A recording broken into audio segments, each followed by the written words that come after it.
ITI practical गुरुजी में आपका फिर से स्वागत है। जैसा कि बैनर में दिख रहा होगा, डीजी शक्ति पोर्टल पर आधार सत्यापन कैसे करें, और जिसमें जो आधार का सत्यापन है KYC थ्रू मेरी पहचान पोर्टल के थ्रू किया जा रहा है। तो इस पोजीशन में हम ये जानेंगे कि डीजी शक्ति पर जिन छात्रों को टैबलेट और स्मार्टफोन वितरण होने हैं उनका KYC जो है सरकार द्वारा डीजी शक्ति की पोर्टल पर किया जा रहा है। तो इसी के क्रम में हम यहाँ पे एक वीडियो लेकर आए हैं कि यहाँ पे आधार KYC कैसे करना है और उससे संबंधित समस्याओं के बारे में भी यहाँ पे हम जानेंगे।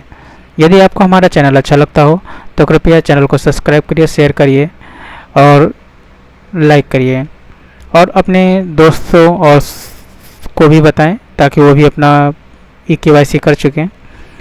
वैसे मैं KYC करने को स्टूडेंट को परमिशन नहीं देता हूँ, लेकिन अगर कोई छात्र करना चाहता है तो अपने रिस्क पे कर सकता है।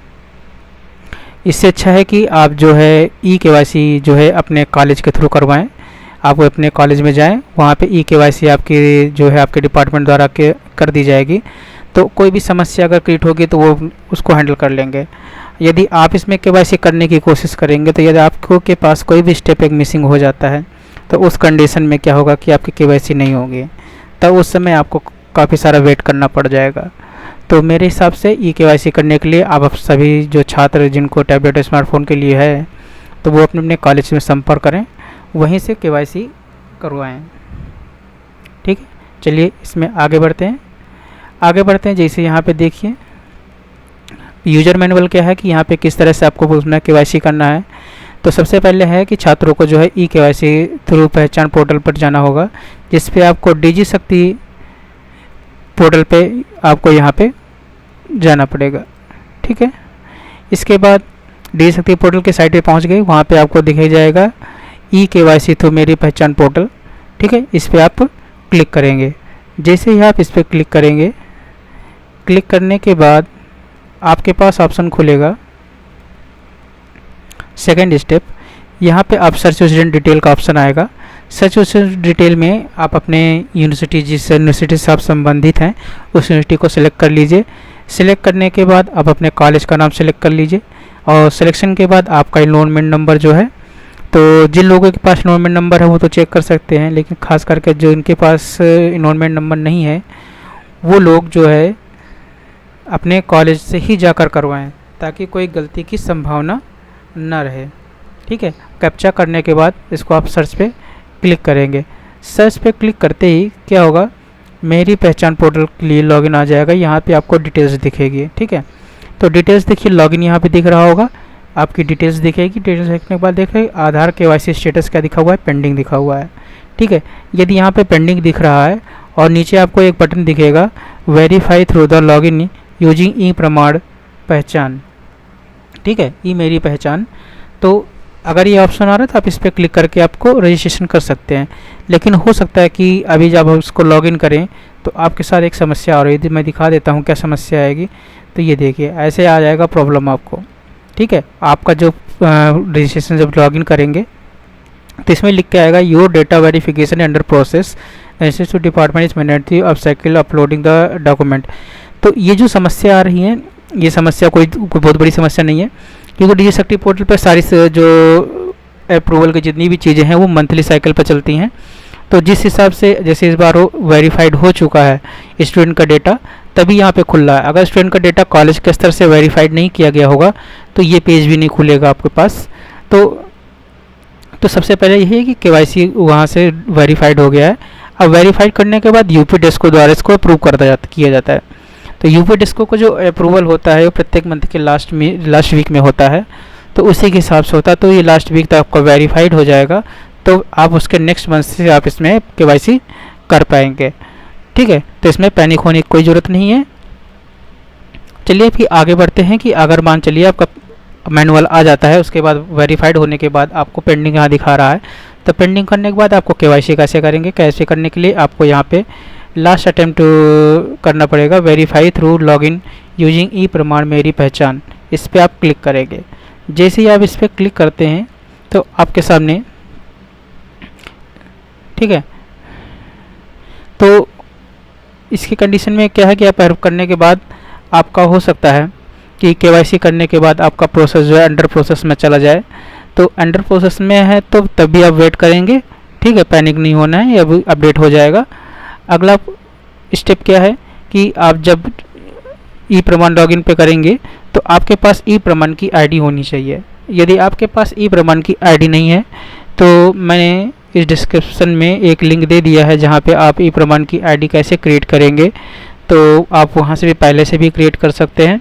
और नहीं तो आप जब यहाँ पे क्लिक करेंगे तो आपके पास ऑप्शन आएगा, यहाँ पे देखिए यहाँ पे ई प्रमाण आईडी लिखा हुआ है, तो उसके बाद साइन इन का ऑप्शन दिया हुआ है यहाँ पे। तो यहाँ पे इसी साइन अप को भी ऑप्शन दिया है। तो यार आपके पास नहीं है तो आप साइन अप ऑप्शन भी कर सकते हैं। तो यदि आपके पास पहले से है तो आप केवल साइन इन कर दीजिए, अपना यूजर नेम पासवर्ड जो आपने ई प्रमाण आईडी में क्रिएट किया था उसी को आपको यहाँ पे फिल करना है। तो यहाँ पे हम देख ले रहे हैं कि अगर साइन अप यहाँ करना चाहते हैं तो कैसे कर सकते हैं, यहाँ भी देख लेते हैं। तो आप यहाँ पे अपना मोबाइल नंबर डालिए, नाम, gender, date of birth, personal message, username और पासवर्ड डाल दीजिए, ठीक है। मोबाइल नंबर वेरीफाइड कर लीजिए। इसके प्रोसीजर के बाद जो आधार आएगा, आधार डिटेल्स फिल कर लीजिए, उसको भी वेरीफाई कर दीजिए। आधार OTP आएगी, उसको वेरीफाई कर दीजिए, वो मैंने वीडियो में बता दिया, आप वहाँ से देख लीजिए, ठीक है। ई प्रमाण आईडी क्रिएट हो जाएगी आपकी। जब आप ई प्रमाण का आईडी जैसे ही आप सबमिट पे क्लिक करेंगे तो आपका स्क्रीन से है, इसको एक्सेप्ट कर दीजिए। एक्सेप्ट करने के बाद नीचे नेक्स्ट ऑप्शन आएगा, आपकी डिटेल्स यहाँ पे आपकी यूज़र अवेलेबल दिखाएगा, साइन अप कर लीजिए। साइन अप करने के बाद आपकी आधार डिटेल आएगी, आधार डिटेल कर दीजिए। मोबाइल OTP और ईमेल OTP पे आप जिस पे क्लिक करके आपको इसको वेरीफाई एग्री कर दीजिए और कैप्चा फिल करके वेरीफाई थ्रू KYC कर दीजिए। वेरीफाई थ्रू KYC करने के बाद आपके OTP नंबर आएगा, आपके आधार KYC पे आधार नंबर पे एक OTP आएगी, उस OTP को यहाँ पे फिल करेंगे। फिल करते ही आपके स्क्रीन पे एक सक्सेस मैसेज आ जाएगा। अगर सक्सेस मैसेज आ जाता है तब आपके आईडी पे आधार KYC कंप्लीट हो गई है। अगर सक्सेस आपके स्क्रीन पे नहीं आता है तो हो सकता है इस तरह आपका जब सक्सेस हो जाएगा तो ये आपको वेरीफाइड यहाँ पे आपका डेटा शो करेगा। ये आप दोबारा से लॉगिन करके आप वहाँ चेक कर सकते हैं DigiShakti पे, तो वहाँ पे आपको वेरीफाइड दिखाएगा। और उस कंडीशन में आपका कभी जैसे फेल्ड हो जाता है, वेरिफिकेशन नहीं होता है, तो इसमें आपको अलर्ट का ऑप्शन आएगा। तो अलर्ट में ये दिखाएगा कि आपका जो है डेटा जो है मैच नहीं हुआ है या कुछ कमी के कारण आपका आधार डेटा और जो वहाँ अपलोडेड डेटा है वो मैच नहीं कर रहा है। उस कंडीशन में आपका यहाँ पे अलर्ट आएगा। तो उस कंडीशन में आप ये जान कर लीजिए कि आप KYC जब भी करें उससे पहले आप अपने कॉलेज से ज़रूर संपर्क करें कि कॉलेज में आपका नेम क्या है, वहाँ पे नेम क्या डाला गया है, रोल नंबर क्या डाला गया है, उसी के अनुसार पे यहाँ पे करें। और यदि उसमें आपके आधार में कुछ कमी पाई जा रही है, आप में स्पेलिंग मिस्टेक है या कुछ और है, तो सबसे पहले आप उस आधार को अपडेट कराएं। आधार को अपडेट कराने के बाद ही KYC करें, अन्यथा आपका डेटा लॉक हो जाएगा, आप काफ़ी परेशान होंगे, ठीक है। तो इस कंडीशन में आपका जो यहाँ पे फेल दिखाएगा, ठीक है। फेल्ड होने का यदि आपका फेल्ड हो जाता है तो आप यहाँ पर दोबारा से रीवेरीफाई कर सकते हैं इसको। अगला प्रोसीजर की बात करें हम लोग तो यहाँ पे सारे प्रोसीजर ख़त्म हो जाते हैं। इसी के साथ में ये भी ध्यान रखें कि ऑनलाइन प्रोसेस है सारा और KYC का पोर्टल है, तो इसमें बहुत सावधानी से करें और जो व्यक्ति जानकार हो तो वही भरे। जो स्टूडेंट्स के बारे में ज़्यादा जानकारी नहीं रखते हैं कृपया वो लोग इसको ना भरने की कोशिश करें, क्योंकि अगर भरने की कोशिश करेंगे तो आपसे कोई गलती हो गई तो उस कंडीशन में आपकी जो है आईडी को लॉक कर देगा। तो उस कंडीशन में आपको जो है टैबलेट स्मार्टफोन का वितरण नहीं हो पाएगा। तो इस चीज़ का ध्यान रखें। आपका आधार भी सही होना चाहिए, आपका डिटेल्स सही होनी चाहिए। तो सबसे अच्छा मैं यही सलाह दूंगा कि आप सभी लोग जो है अपने अपने कॉलेजेस में संपर्क करें, ठीक है, वहाँ से आप ही KYC कराएं ताकि जो है एक्चुअल KYC हो सके, आपको कोई समस्या क्रिएट ना हो। यदि आपको हमारा ये वीडियो अच्छा लगा हो तो कृपया इस वीडियो को शेयर करें, सब्सक्राइब करें और अपने दोस्तों को भी बताएं ताकि उन तक भी इन्फॉर्मेशन पहुंच सके और वो भी अपना ई KYC करा सकें। धन्यवाद।